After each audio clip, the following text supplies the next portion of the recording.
Welcome to today's webinar. Plate and shell buckling utilizing Dlubal Software is the topic today. My name is Andreas Hörold. I am responsible for marketing and public relations in the Dlubal Software company. For instance, the Dlubal website, press releases, customer projects, the German and English webinars, etc. I will be the presenter today. My colleague Sonja von Bloh and Thomas Günther will support me. They will answer your questions. You can ask questions via the control panel on the right side of your screen. You can show or hide the control panel with that arrow here. And then you can enter the question here. Thomas and Sonja will answer you. If you don't get an answer during the webinar, because there are too many, you will get an email after the webinar. The other way is to watch the entire webinar and then email your question to info@global.com. I switch off the camera, the webcam.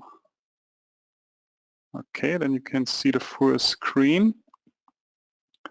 To the content today, the first part of the webinar is an example about plate buckling design according to EN 1993-15 in plate buckling. And the second part with another example is shell buckling design utilizing the global M&A and LBA calculation according to EN 1993-16 with RFEM. First part, plate buckling analysis of steel plates according to Eurocode 3, part 5. There are three methods implemented. The first is method of effective cross sections according to section 427. The second method is the reduced stress method according to section 10, and the analysis using finite element method according to Annex C. Today we look at an example using the reduced stress method, which is implemented in plate buckling. And that's the example. A panel with the dimensions 500 by 175 centimeters, trapezoidal stiffener in the middle of the plate or panel.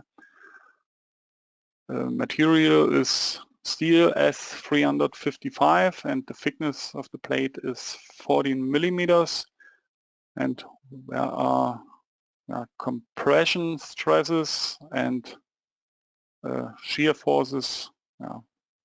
Sigma is 23 kilonewton per square meters and tau 1 kilonewton per square meters. Square centimeters, sorry. Okay, we go to RStab and create a new file. Example plate buckling. Okay. And after I've created the new model, I can open plate buckling as standalone program, plate buckling, or as add-on module, design steel plate buckling. In this webinar, I open this as add-on module. That would be the same procedure if I started from RFEM. Because there is one button for taking over stresses, and I would like to show you that in the add-on module, and that's why I opened the add-on module plate buckling. That's the first dialog, Eurocode 3, part 5, and you can select one of the national annexes. I leave the standard annex of the European Union. Steel S355, that's correct. And the plate dimensions are 500 by 175 centimeters, and the thickness of the plate is 14 millimeters. That's all for this dialog. Then we need to create the stiffener. It's possible to create transverse stiffeners or longitudinal stiffeners. In our example, we've got only one longitudinal stiffener. In the middle of the plate, from the beginning to the end of the plate. Then here we can select the stiffener type, for example, flat plate. You need to enter the height and the thickness and the position and the arrangement. I select the trapezoidal stiffener with the following dimensions. Height is 300, then B is 150, the width is 200, and the thickness 6 millimeters. Position, that's in the middle of the panel, and the arrangement is on the right side. Okay, we can check that with that button here, graphics, where are the dimensions and the trapezoidal stiffener in the middle. Okay, that's all for this dialog. Next dialog are the loads. I use design loads and the normal stresses, 23 and 23 kilonewton per square centimeters, and 1 is tau. Okay, yeah, and that's the button I mentioned before. If you have created a RSTAB or RFEM model with loads, you can take over stresses from members, from RSTAB or RFEM. The pressure must be entered with positive values, but you can check if you did it right here with that button. You can see the loads also with the graphic button. You can see the dimensions, loads, and the stiffener. Okay, the model is complete. We only need to modify the detail settings. Now we can leave almost all in the default setting, but I would like to calculate more buckling modes. Okay, and then we can calculate all.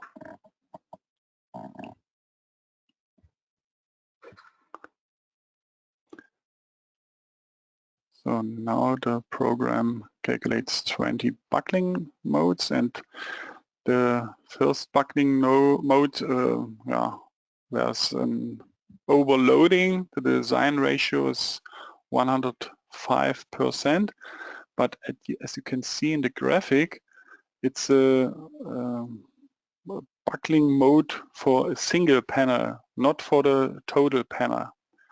Let's take a look at the graphics. I select here not only the sigma x or the tau, but the simultaneous occurrence. Okay. So that's eigenmode number 1, buckling shape of a single panel. 2 is the same, single panel. So all buckling modes for single panels. but the 17th eigenmode or buckling shape is a buckling shape for the total panel. And yeah,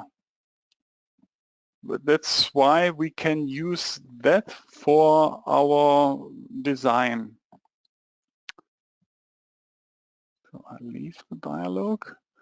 I select here design by eigenvalues and scroll down to the 17th eigenvalue, and you can see the design ratio is 76%. Yeah, and that can be used for the design of the total panel. But then we need to design the single panel as well. So let's do that. I rename the case total panel.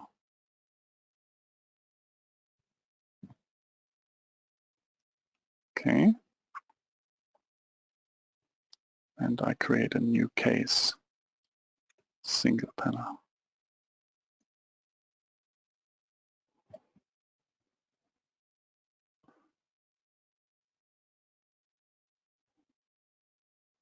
Same settings, but the panel dimensions are not the same.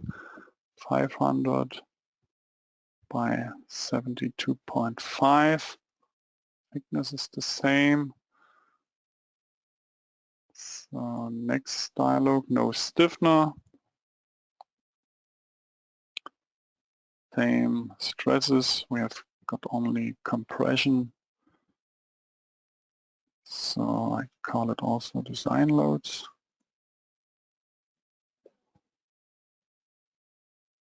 Okay. Now then we can calculate the single panel.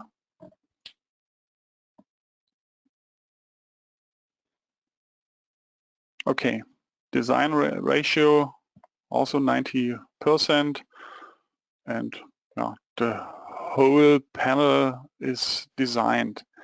If the stiffener is prone to buckling, a plate buckling analysis must be performed also for the stiffener. The procedure is the same like for the single panel design that I showed here.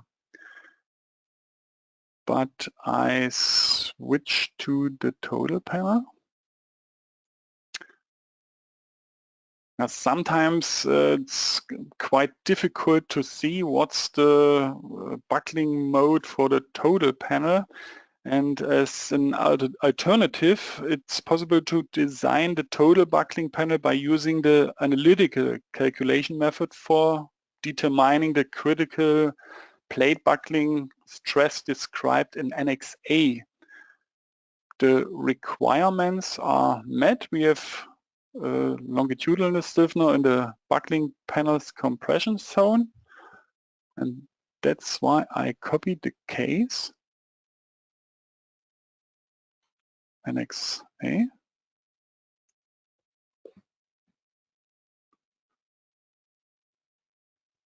Okay, we can leave all as it is. We copied all stiffener, design loads, but we need to modify the detail settings. I need only one buckling mode, but I select here according to Annex A. Okay. And I calculate all.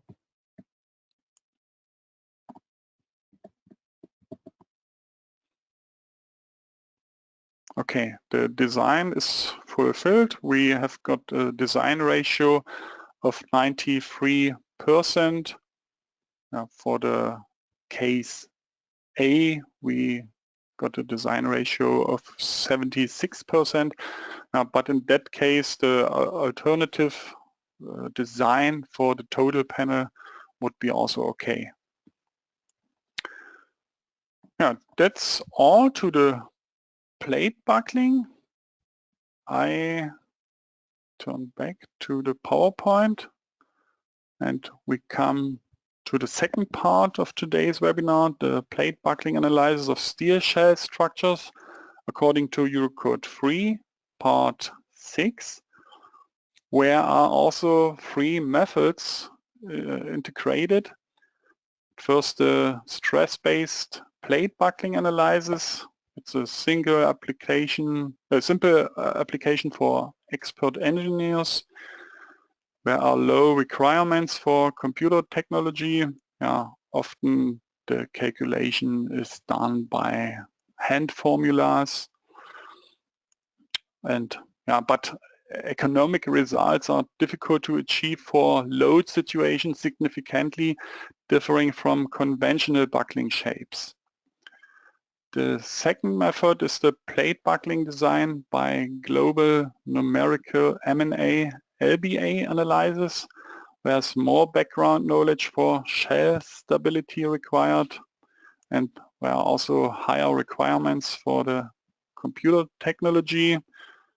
It must be possible to do a materially nonlinear analysis and a linear elastic bifurcation analysis in the program. And computer technology using FE analysis is consequently applied. And the third method is plate buckling design by global numerical GMNE IA analysis. There's excellent background knowledge necessary.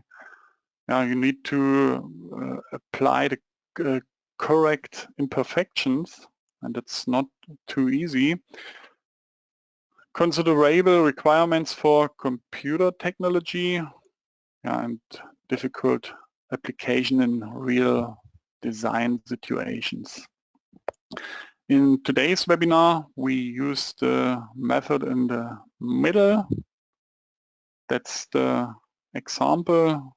It's from a report from Professor Schmidt. That's the system here. A simple silo with wall thicknesses of 10 millimeters, 8 and 6 millimeters.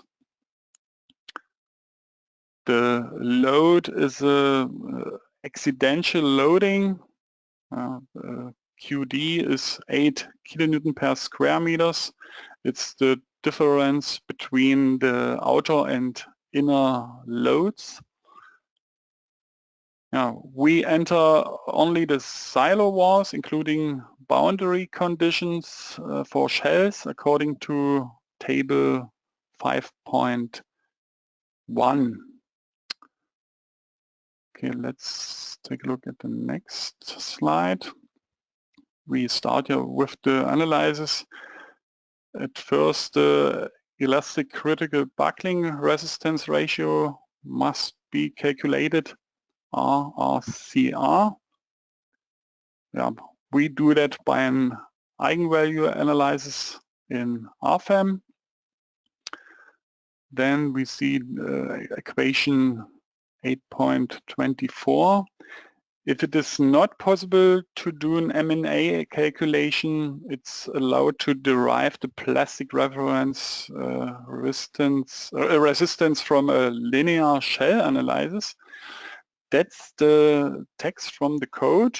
In simple words, you must apply this equation 3 times on 3 different places where the maximum values of nx, n theta and nx theta are, and the lowest value, that's the value you use for the design.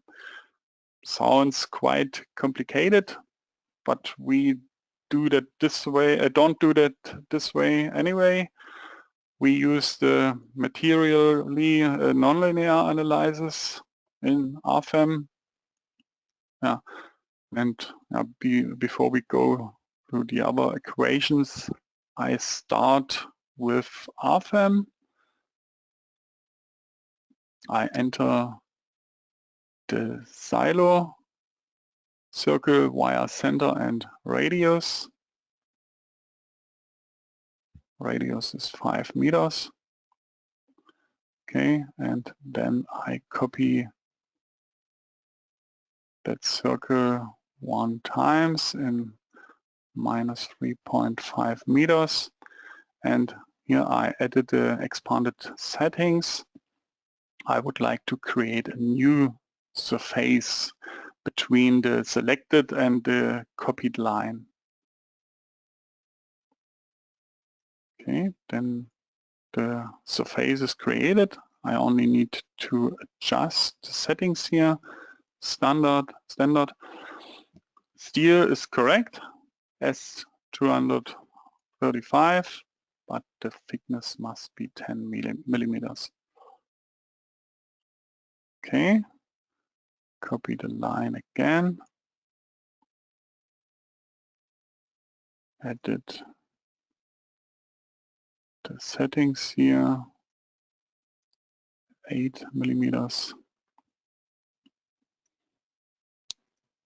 Again, the same procedure, 2.2 meters and 0.8 meters. Okay, I select this one and this one, standard, and 6 millimeters. Okay, in the display navigator I can show the colors in graphics according to surface thickness, and you can see 6 millimeters, 8 millimeters and 10 millimeters. That's okay. We only need to define the line supports. We start with the line support at the bottom, local line axis system. We support in all 3 directions.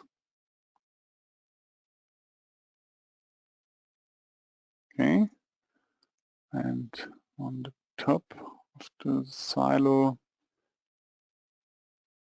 we support in X direction, Y direction, but not in Z direction. Okay, that's all. The model is complete. We only need to apply the loads. We've got only one load case. I call it design loads. Without self-weight, that I get the same results or similar results as in the report of Professor Schmidt. Okay.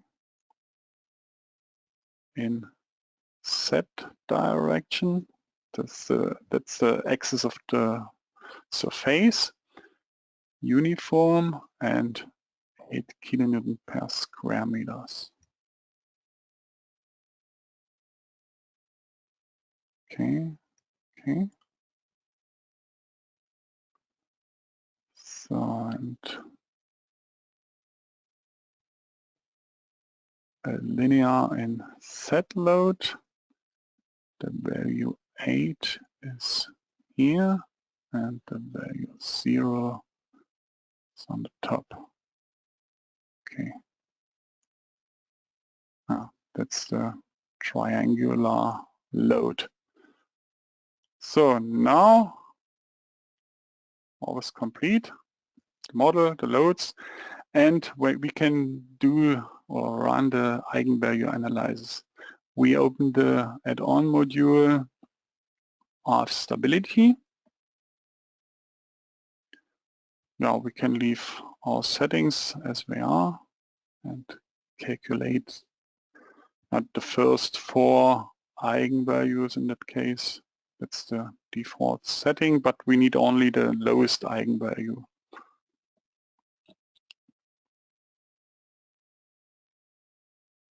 Here you can see the eigenvalues and we need that value here. 1.507. I turn back to the PowerPoint. Here you can see the value. Yeah, in this webinar I would like to show you the most difficult parts of the analysis, the determining of the RCR and the RRPL. That's the next step. Okay, that's the mode shape graphically. I save it and then I copy the model because we need to define another model. Out results. Call it plastic.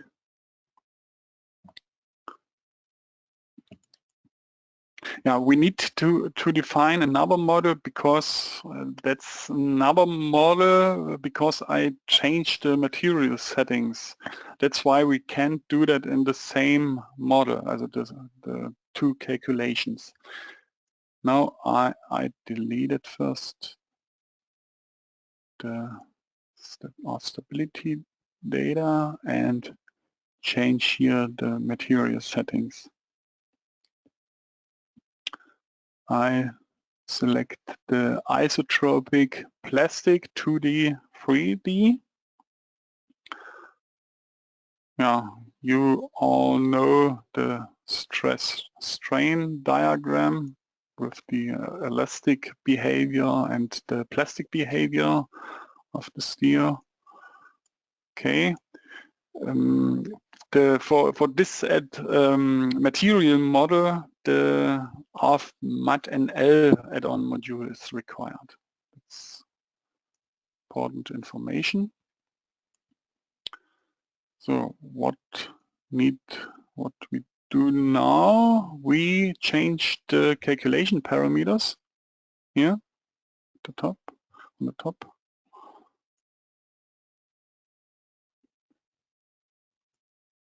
For the load case, yeah, if you have got load combinations, etc., you must do the entries for the load combination. Must be a geometrically linear analysis, and I select here the incrementally increasing loading. Initial load factor. Yeah, we need to start with 1. If we don't know what's the expected initial load factor, load factor increment 0.1 and refinement of the last load increment 10. That's are good values to get an exact value. You can also define a stopping condition, for example 300 or 500 millimeters. That's the value when you expect the model collapses. We don't do that, but we select here, save the results of the load increments. I would like to show you the calculation diagram afterwards. Yeah, the calculation would be would take several minutes. I skip the calculation time and turn to an already calculated model. In the table at the bottom here by table 4 results, you can see here the critical load factor 35.6, and that's the value that is necessary for our design. Here you can see the different increments. Let's start with 35.3 and then I go to 35.4. You can see a quite small deformation. Also in the next step, 30 5.5, also a small deformation, and in the next step 35.6 you can see a quite large deformation in a very small step, and yeah, that's the point when the program stops the calculation. I would like to show you the calculation diagram and the calculation parameters here. This dialog. Here you can see the increments, increasing the load, and there are quite small deformations, and at that point here the deformation is increasing by very small steps, and that's the point when the program stops.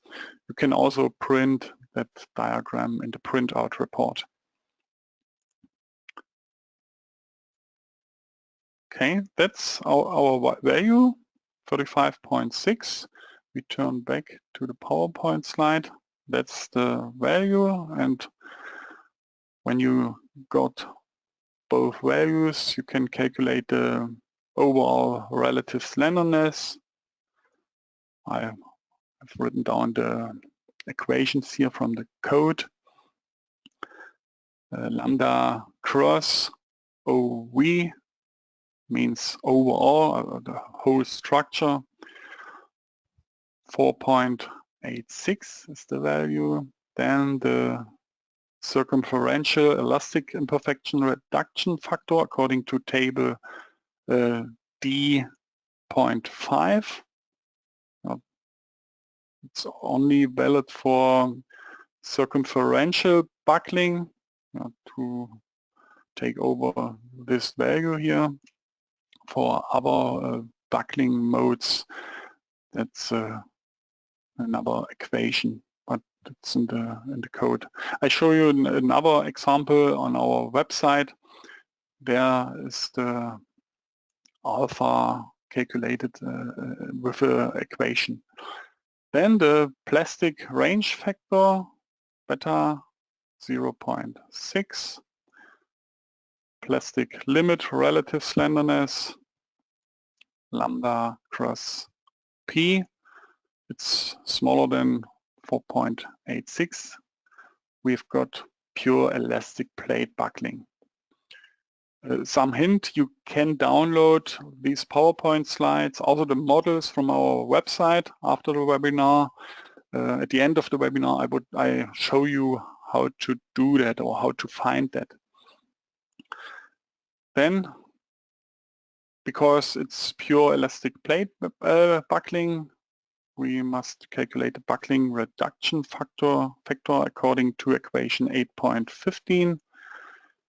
She is 0.0318, and the last steps are the determining of the characteristic buckling resistance ratio, R key, and then the design buckling resistance ratio, RRD.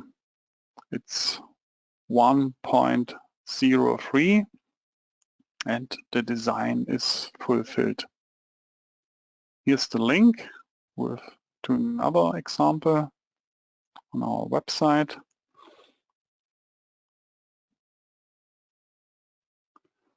In that example, there's pressure or a load at the top of the silo, and that's why there's meridian pressure buckling, and the alpha is calculated by this formula, and that's the same workflow here that I showed in the PowerPoint slides.